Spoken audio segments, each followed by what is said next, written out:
उन्होंने कहा कि सनातन धर्म की रक्षा के लिए सबको हथियार उठा लेने चाहिए, बुलडोजर उठा लेना चाहिए, सबके पास अपनी रक्षा करना चाहिए। उन्होंने कहा भारत तुम मेरा साथ दो, तुम मेरा साथ दो, मैं तुम्हें हिंदू राष्ट्र दूंगा। भारत की खूबसूरती ही इसकी अनेकता में एकता में छिपी हुई है।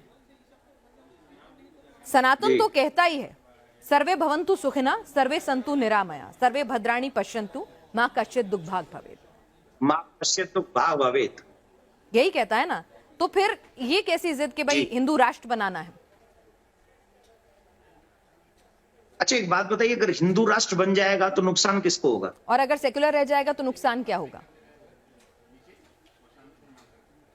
मुझे अपने धर्म पे पूरा विश्वास है। मेरे धर्म ने न जाने कितने आक्रांताओं को, सुनिए ना, हिंदू, मैंने क्या कहा, हिंदू धर्म, आवाज आ रही है? जी आ रही है। मैं कह रही हूं कि किसी को नहीं होगा कोई नुकसान। पर एक बात बताइए ना, जो जैसा है, अगर मुझे मेरे धर्म पे भरोसा है तो ना तो मुझे कन्वर्जन कराने की जरूरत है। मेरी आवाज आ रही है आपको? जी आ रही है देवकीनंदन ठाकुर जी। मैं कह रही हूं अगर मुझे अपने धर्म पे भरोसा है, मुझे अपने धर्म की शक्तियों पे भरोसा है, मुझे अपने धर्म की क्वालिटीज पे भरोसा है, तो दुनिया उसके आगे नतमस्तक होगी। आज योगा को दुनिया ने माना, दुनिया के लोग जो है हिंदू धर्म की तरफ खिंचे चले आते हैं। कोई जाके अमेरिका, 7 समंदर पार लोग नहीं जा रहे, लोग आ रहे हैं हमारे अध्यात्म की शरण में। तो फिर ऐसे में क्या जरूरत है कोई राष्ट्र घोषित करने की? जो हमारे भारत की खूबसूरती, अनेकता में एकता की, उसे कायम क्यों नहीं रख सकते हम सेकुलर राष्ट्र के तौर पे? क्यों हम हिंदुओं को सीमाएं में बांधे? मैं ये पूछ रहा था आपसे कि अगर हिंदू राष्ट्र बन जाएगा तो नुकसान किसको होगा? फायदा किसको होगा? फायदा पूरी मानवता को। मेरे को अपने धर्म पे पूरा भरोसा है, दुनिया इसकी तरफ खींची चली मुझे भी है। तो इसमें राष्ट्र घोषित करने की क्या जरूरत है? मैं तो कह रही हूँ पूरी दुनिया में हिंदू धर्म का प्रचार प्रसार हो, अपने आप लोग इसकी तरफ वो तो हम कर ही रहे हैं। किसी की घोषणा की जरूरत नहीं है ना। मुझे एक घोषणा की जरूरत नहीं है कि हम हिंदू धर्म को एक खाके में, एक ज्योग्राफी में क्यों बांधे। हम तो कह रहे हैं पूरी दुनिया में हिंदुत्व फैले। अरे फैल रहे हैं हिंदू। हाँ तो फिर क्या जरूरत है उसे एक ज्योग्राफिकल बाउंड्री में बांधने की? क्या जरूरत है? क्या जरूरत है? मैं तो कह रही हूँ कि अगर लोगों को पसंद आएगा हिंदू धर्म इतना, उसमें इतनी अच्छाइयां नजर आएंगी, तो हो सकता है America, Britain, south Africa, Antarctica से लेके सब जगह हिंदू ही हिंदू होंगे। क्या दिक्कत है उसमें? ये तो लोगों को तय करने दीजिए ना कि इसमें इतनी अच्छी खूबियां, उसे एक ज्योग्राफिकल बाउंड्री में बांध कर क्यों कैद कर रहे हैं? अच्छा एक बात बताइए, अभी आपको लगता है कि जिन जिन जगहों के नाम आपने लिए वहां हिंदू नहीं है? बिल्कुल है। तो मैं वही तो कह रही हूँ आपसे कि ज्योग्राफिकल बाउंड्री में क्यों बांधना है? क्या सेकुलर स्टेट रहने देने में क्या दिक्कत है? क्या नुकसान हो रहा है? किसी हिंदू धर्म की जान को खतरा हो रहा है? किसी हिंदू की के साथ कोई दिक्कत हो रही है? जिस समय हम लोग आजाद हुए थे 75 साल पहले, उस समय की हालत में और आज की हालत में क्या फर्क है?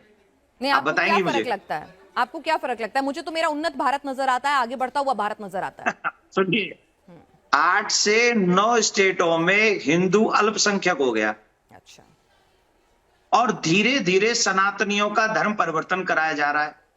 धीरे धीरे सनातनियों के ऊपर जातीय या कैसे कैसे प्रहार किए जा रहे हैं। धीरे धीरे एक कुर्सी के लिए हम लोग किसी भी सीमा को पार कर रहे हैं, क्योंकि हम सबको कुर्सी चाहिए, हम सबको देश सखंड नहीं चाहिए। अगर हम देश के लिए नहीं रहेंगे, अब हमारी परंपराएं कहां चलेगी? बताइए, संस्कृति। इन 75 सालों में हमारे देश के संस्कारों का क्या हाल हुआ? आप जरा कृपा करके मुझे अपने नेशनल चैनल पे बताइए।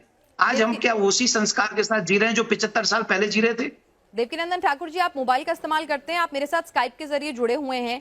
इंटरनेट टेक्नोलॉजी के इस्तेमाल में बहुत कुछ बदल रहा है ना? बिल्कुल बदल। ठीक है, तो ऐसा नहीं है कि लोग बाग परंपराओं का पालन नहीं कर रहे होंगे, 5 उंगलियां बराबर नहीं होती, परंपराओं का पालन हो भी रहा है, कुछ छूट भी रही है, उनको रिवाइव करने की कोशिश भी हो रही है। क्या आपको मालूम भी है कितने माँ बाप जो है घर में बूढ़े बूढ़े अकेले पड़े और आंसू बहा रहे हैं? मैं कथावाचक हूं, मेरे पास में इतने लोग आते हैं और उनके दुख दर्द, आप क्योंकि आप पत्रकार हैं, आप एक सीमित दायरे में, मैं असीमित दायरे में जाता हूं और वहां जब दर्द सुनता हूं ना तो हृदय कांप जाता है मेरा सनातनियों का, क्योंकि वो मेरे संस्कार नहीं। दर्द इसलिए है क्योंकि माता पिता इसलिए अकेले हैं क्योंकि भारत हिंदू राष्ट्र नहीं है। मतलब एक आदमी अपने माँ बाप को छोड़ गया, इसीलिए छोड़ गया क्योंकि भारत हिंदू राष्ट्र नहीं है। इसका हिंदू राष्ट्र से क्या लेना देना है? तो संस्कार, लोगों की सेंसिटिविटी की बात है ना सर। गलत तरीके से प्रस्तुत, आप मेरी चीज को गलत तरीके अच्छा। से प्रस्तुत कर रही हैं।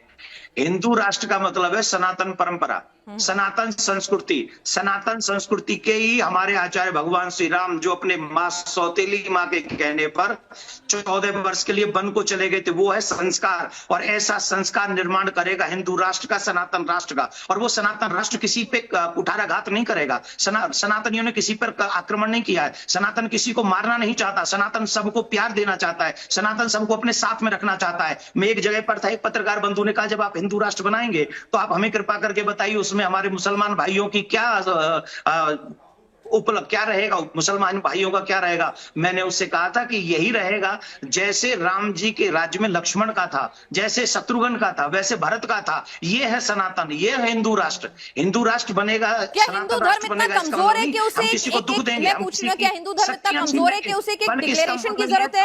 हिंदू धर्म इतना कमजोर है कि उसे एक डिक्लेरेशन की जरूरत है कि हिंदू राष्ट्र बना लो? मैंने कहा ना, हिंदू धर्म इतना कमजोर है, देश के कानून पे भरोसा नहीं है। अगर आप कह रहे हैं धर्म परिवर्तन हो रहा है, तो मुसलमानों का भी हो रहा है। मुसलमानों का धर्म परिवर्तन तो बागेश्वर महाराज ने अपने मंच पर कराया और बड़े गदगद हुए, बड़ी तालियां बजवाई कि बहुत खूबसूरत शानदार काम किया है। वो अगर हिंदू धर्म में आए तो बहुत बढ़िया काम हो रहा है, लेकिन अगर हिंदू चला जाए तो पाप हो रहा है। ये डबल स्टैंडर्ड क्यों देवकीनंदन ठाकुर जी? इस देश में आजादी के समय कितने मुसलमान भाई थे? सर मैंने क्या कहा, कितने हिंदू? और हिंदू उस रेशो से नहीं बढ़ रहे हैं, आप ये कह रहे हैं हिंदू उस रेशो से नहीं बढ़ रहे हैं। जो 125 करोड़ की आबादी हो गई, क्या नहीं बढ़ रहे हैं? हिंदू उस रेशो से नहीं बढ़ रहे हैं। अगर रेशो की बात करें, फर्टिलिटी रेशो की बात करें, अगर हम बात करें कि किस रेशो से बढ़ रहे हैं, तो आप कह रहे हैं कि हिंदू मुसलमान अलग अलग रेशो से बढ़ रहे हैं। क्या बात कर रहे हैं? 125 करोड़ की आबादी में क्या फिर 70% मुसलमान हो गए क्या? सर एक सेकेंड, मैं आपसे की बात ही नहीं की। सर मैं वही आप आपसे कर रही हैं। नहीं सर, मैं आपसे ये पूछ रही हूं कि क्या हिंदू धर्म को, क्या हिंदू, एक मिनट, हमारे देश के कानून पर आपको भरोसा है? पूरा संविधान पर पूरा भरोसा है। पूरा भरोसा है। इस देश में धर्म परिवर्तन के खिलाफ कानून है और कड़े कानून बन रहे हैं। उन कानूनों और बनने चाहिए, और बनने चाहिए। ठीक है, कानून में कमी पेशी हो सकती है, बिल्कुल आपको अधिकार है इस देश के नागरिक होने के नाते उसके खिलाफ आवाज उठाने का, और कड़ाई से होना चाहिए, एग्जीक्यूशन और बेहतर होना चाहिए।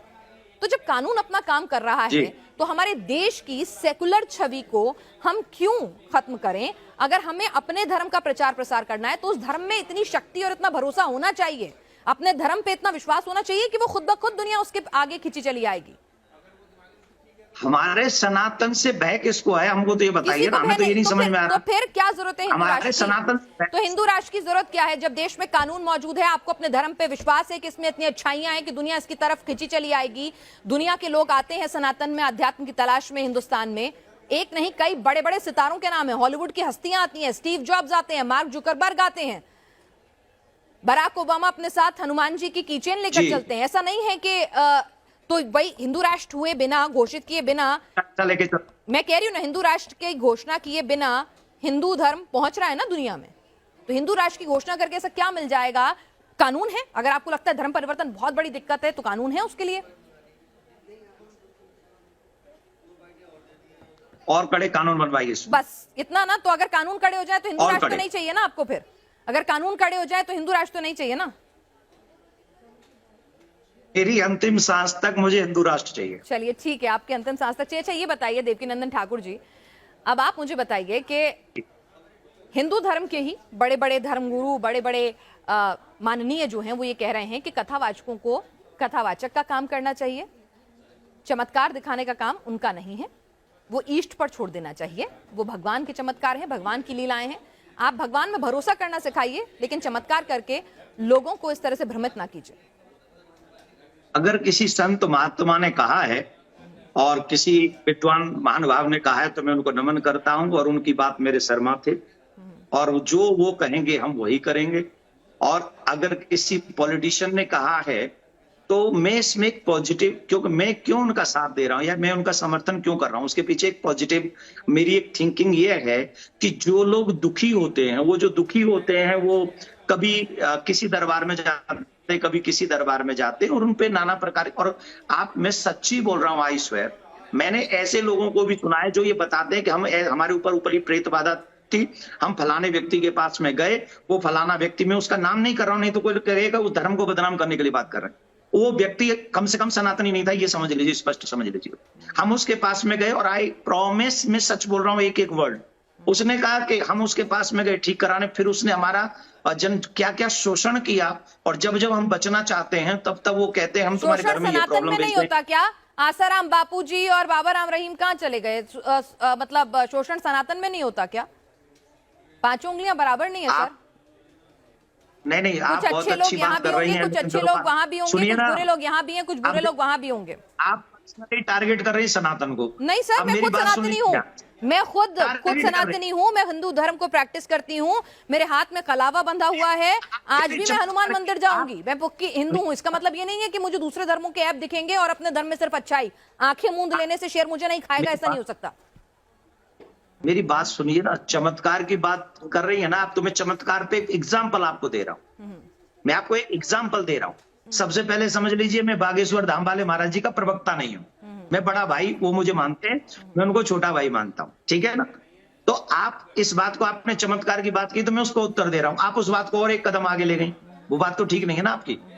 आप इस बात को समझिए, उन्होंने ऐसा कहा तो मुझे फिर ये लगता है कि कम से कम कोई सनातनी पे ऐसी विपत्ति है, और अगर वो पंडाल में कैमरों के सामने आके उसका दर्द दूर हो रहा है तो उसमें तो कोई तकलीफ नहीं। आपने अभी कई संतों के नाम लिए, मैं उनका नाम नहीं लूंगा, कि वो जेल में है। अगर वो जेल में है तो ऐसे कई फादर और पता नहीं कौन कौन है, बिल्कुल है। तो वो आज भी उनसे भी बड़े कांड किए हैं और उनको बेल मिल गई 14 दिन में, और संत को बेल नहीं मिलती है कभी भी। ये तो आप जानती होंगी ना कि वो 14 दिन में आ गए थे जेल से बाहर, जिन पे 14 लड़कियों ने रेप के केस दर्ज कराए थे। तो यानी मीडिया में आके कानून भी पार्शियल हो गया क्या देश का? अभी तो आप कह रहे थे कानून पे भरोसा है, अब आप कह रहे हैं कि कानून अलग अलग हिसाब से चल रहा है। देखिए, आप अगर सनातन को टारगेट करेंगे, मैं नहीं करूंगी, मैं तो क्यों मुझे करूंगी? मैंने कहा ना, मैं तो खुद, मैंने कहा सर मैं तो खुद हिंदू धर्म, मैंने आपसे क्या कहा, मेरे हाथ में आपको कलावा दिखेगा, मैं खुद हनुमान भक्त हूँ, मैं खुद मंदिर जाती हूँ, तो मेरे को कोई दुश्मनी नहीं है सनातन से। मैं खुद सनातन को मानती हूँ। दुर्भाग्य है कि वो सनातन धर्मगुरु थे, इसलिए वो अभी तक जेल में है। अच्छा, अगर वो किसी धर्म के गुरु होते ना तो वो जेल में नहीं होते, वो बाहर बैठे होते, मजे ले रहे होते। 70 केस हैं एक एक व्यक्ति पर, पुलिस उन पर हाथ नहीं डाल सकती। ठीक है, ठीक है। हाथ नहीं डाल सकती, मीडिया उनका आवाज नहीं उठा सकती। क्या बात कर रही हैं आप? सर, मैंने अपने शो पे मैंने आपको पहले भी बताया कि हमने ईसाई मिशनरीज हो या फिर कोई दूसरे धर्म के लोग हो, अगर वो कुछ इस तरह से गलत दावे कर रहे थे तो हमने उनके भी चीजों को अपने शो में दिखाया है। यूट्यूब पे वो सारे शोज इस वक्त मौजूद हैं, आप देख सकते हैं।